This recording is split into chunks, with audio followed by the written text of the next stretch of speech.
Good evening students, welcome to Excel basic class 8। यहाँ पे हम एक आइटम शीट बनाने वाले हैं जिसके माध्यम से हम सेल रेफरेंसिंग को और डिटेल में समझेंगे। तो यहाँ पे हमारे पास कुछ आइटम्स हैं जिनकी क्वांटिटी और रेट दिया हुआ है। हम पहले इनका अमाउंट निकालेंगे। तो इक्वल टू बुक्स की क्वांटिटी मल्टीप्लाई बाय रेट। तो यहाँ पे हमें ध्यान रखना है, हमें देखना है कि ये फॉर्मूला जो है हम सिर्फ टॉप टू बॉटम कॉपी कर रहे हैं। तो टॉप टू बॉटम कॉपी जब हम करते हैं तो सेल रेफरेंसिंग में जो रो रेफरेंस होते हैं यानी कि नंबर्स वो इंक्रीमेंट होते हैं। अब हमें जो अमाउंट है बुक्स की निकालनी है, नेक्स्ट सेल में हमें पेंसिल बॉक्स की अमाउंट निकालनी है। तो उनका जो वैल्यूज़ हैं वो नेक्स्ट सेल्स में है, यानी कि B3 और C3 में है। तो हमें यहाँ पे नंबर्स इंक्रीमेंट करवाने हैं। तो यहाँ पे हम रो रेफरेंसेस को लॉक नहीं करेंगे, हमें सीधा इस फॉर्मूले को ऑटोफिल हैंडल पे आना है। पहले एंटर और इसको हम नीचे ड्रैग करेंगे तो हमारे पास अमाउंट है। जो लास्ट सेल में हम चेक करेंगे कि हमारा फॉर्मूला करेक्ट है या नहीं। तो F2 दबाएंगे तो हमारे पास जो रिजल्ट आ रहा है वो B7 मल्टीप्लाई बाय C7 आ रहा है। तो यहाँ पे हमारे पास रिजल्ट सही है। तो इसका मतलब पेंसिल बॉक्स, इंक, नोटबुक और LED की अमाउंट्स भी वो सही हैं, फार्मूला करेक्ट लगा है। अब हमें डिस्काउंट और GST यहाँ पे ऐड करना है। तो अब हम फार्मूला इस तरीके से लगाएंगे कि हमारे पास एक ही फार्मूला लगाना पड़े हमें और डिस्काउंट और GST लग जाए। इक्वल टू यहाँ पे हम फॉर्मूला को लेफ्ट टू राइट भी कॉपी कर रहे हैं और टॉप टू बॉटम भी कॉपी कर रहे हैं। तो जब हम फार्मूला को लेफ्ट टू राइट कॉपी कर रहे हैं तो हमें कॉलम रेफरेंसेस यानी लेटर्स का ध्यान रखना है। जो लेटर्स हैं हमारे वो बढ़ेंगे जब हम लेफ्ट टू राइट फार्मूला को कॉपी करेंगे, और जब हम टॉप टू बॉटम फार्मूला को कॉपी करेंगे तो हमें ध्यान रखना है रो रेफरेंसेस यानी कि नंबर्स का, नंबर्स हमारे पास बढ़ेंगे।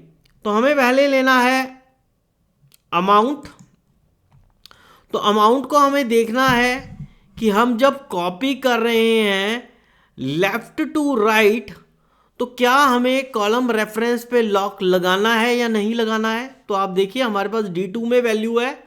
जब हम कॉपी करेंगे F2 में तो ये D2 जो है हमारे पास E2 हो जाएगा, बट हमें चाहिए यहाँ पे वैल्यू जो है D2 में से चाहिए।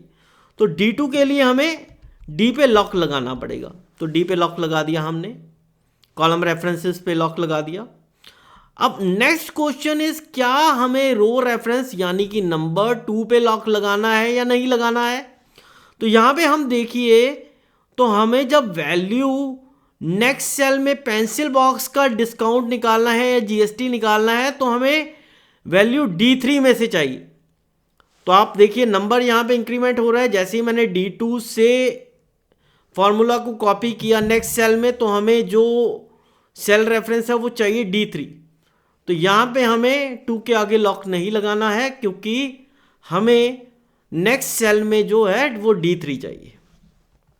मल्टीप्लाई बाय डिस्काउंट, ये 15%। तो 2 क्वेश्चंस हमें फिर से पूछना है, लेफ्ट टू राइट हमें मूवमेंट चाहिए फार्मूला के लिए सेल रेफरेंस की या नहीं चाहिए, और दूसरी है टॉप टू बॉटम हमें मूवमेंट चाहिए या नहीं चाहिए। तो फर्स्ट क्वेश्चन इज C14, क्या हमें लेफ्ट टू राइट मूवमेंट चाहिए। जब हम फार्मूला को कॉपी कर रहे हैं लेफ्ट टू राइट यानी कि F2 में हमें GST की वैल्यू चाहिए। तो जो है C14 है वो हमें D14 यहाँ पे चाहिए। तो यहाँ पे हमें C पे लॉक नहीं लगाना है क्योंकि मूवमेंट हमें चाहिए। अब हमें नेक्स्ट क्वेश्चन इज क्या हमें 14 पे लॉक लगाना है या नहीं लगाना है, यानी कि रो रेफरेंस पे लॉक लगाना है या नहीं लगाना है।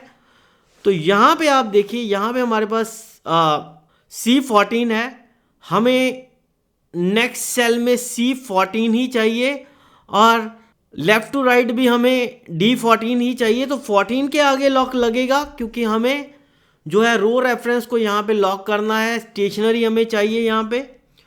तो हम एंटर करेंगे अगर, तो डिस्काउंट यहाँ पे लग गया है। ऑटोफिल हैंडल की मदद से हम टॉप टू बॉटम इसको कॉपी करेंगे और फिर हम इसको लेफ्ट टू राइट कॉपी करेंगे।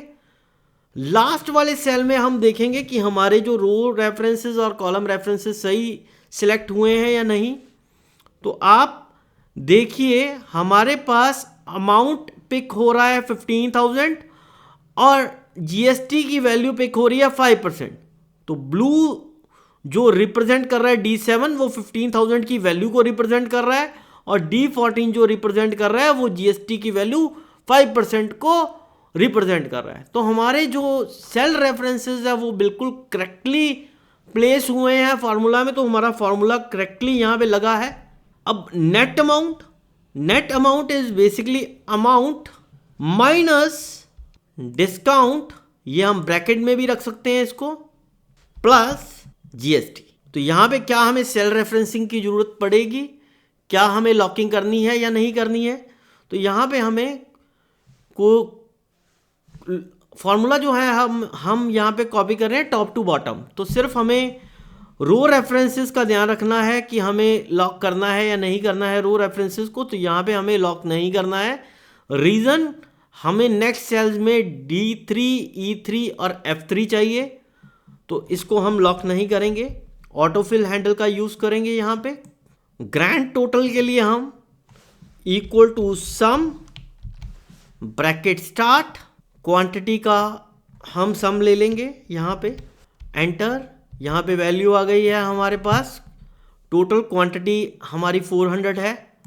अब हम अगर लेफ़्ट टू राइट इसको कॉपी करेंगे तो हमारे पास यहाँ पे नेट अमाउंट का टोटल आ जाएगा। F2 दबाएंगे तो हम देखेंगे यहाँ पे हमारे पास नेट अमाउंट की वैल्यूज़ का एडिशन हो गया है यहाँ पे।